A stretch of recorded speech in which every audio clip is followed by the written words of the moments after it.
The first words that came out of the doctor's mouth was, "Son, I have some bad news.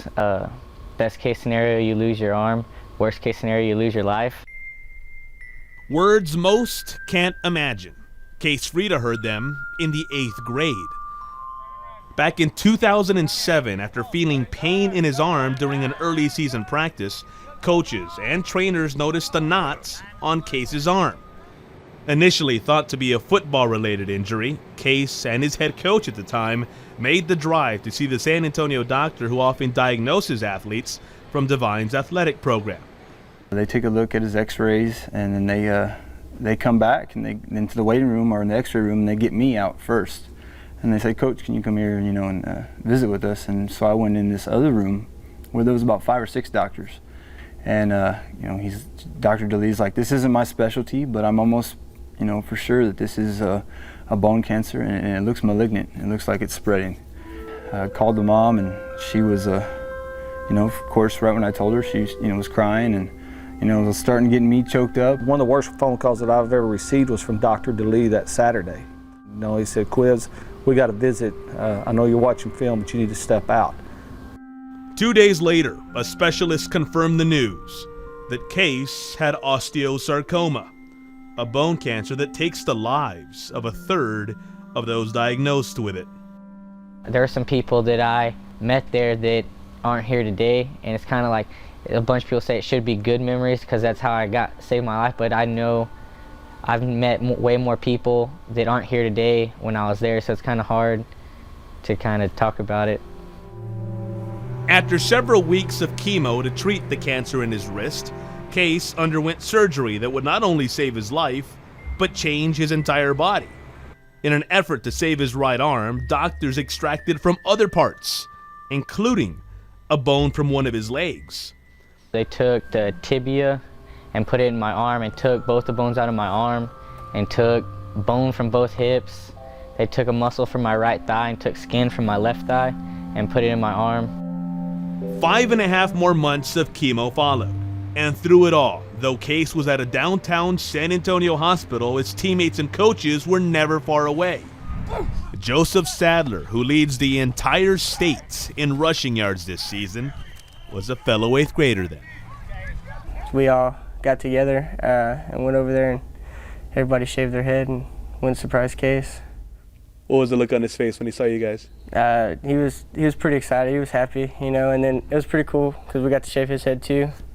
Every group that comes through is special, but this one has a little bit more to offer, perhaps, because they became such a tight-knit group, in the 8th grade, for what Case went through, and the bravery he showed going through it, and those kids, they had to grow up a lot.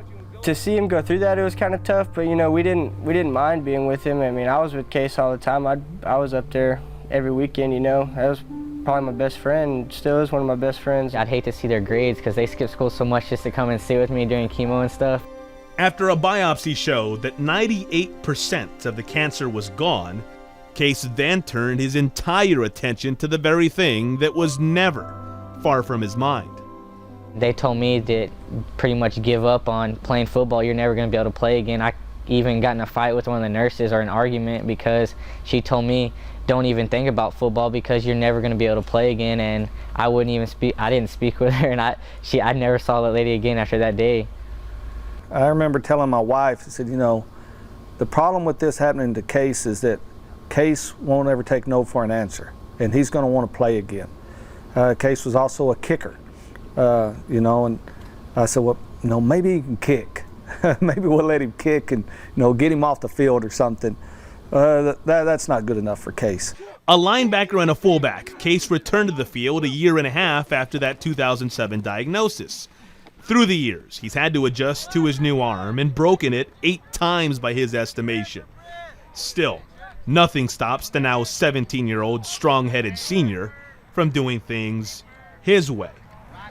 This kid, a few years ago, people didn't know if he'd even be alive, and now he's out here with us, and just his will to fight, just his want. And I never doubted the fact that he would. He's just that way. When you first met him the first day, when you saw him practice the first time, when you see him do anything. I'm not gonna go through life hoping that something's not gonna happen and not do what I want to do because I'm worried that I'm gonna get hurt or something. I'm gonna go do as fast as I can or do whatever I want because there's no point in being here if you can't do what you want to do. The Divine Warhorses are enjoying one of the best seasons in this area. A two-way starter, Case Frieda, helps set the tone on and off the field. He's a huge part of our success out there, and when the other kids see Case going full speed, what excuse do they have? Pretty often you hear people say that you don't appreciate what you have till it's gone, but I never really thought about that till I was diagnosed, until I got through it, because I mean nobody likes going to school, but I kind of appreciate it now because there was a long time where I just couldn't go to school or see my friends, or when I did go to school, I didn't really feel good because of chemo and stuff. So it kind of makes you realize that just the little things that you say you hate or you wish you weren't there, can always be worse, and you really got to appreciate every second or every moment that you can just be doing what you want to do or being around friends or family.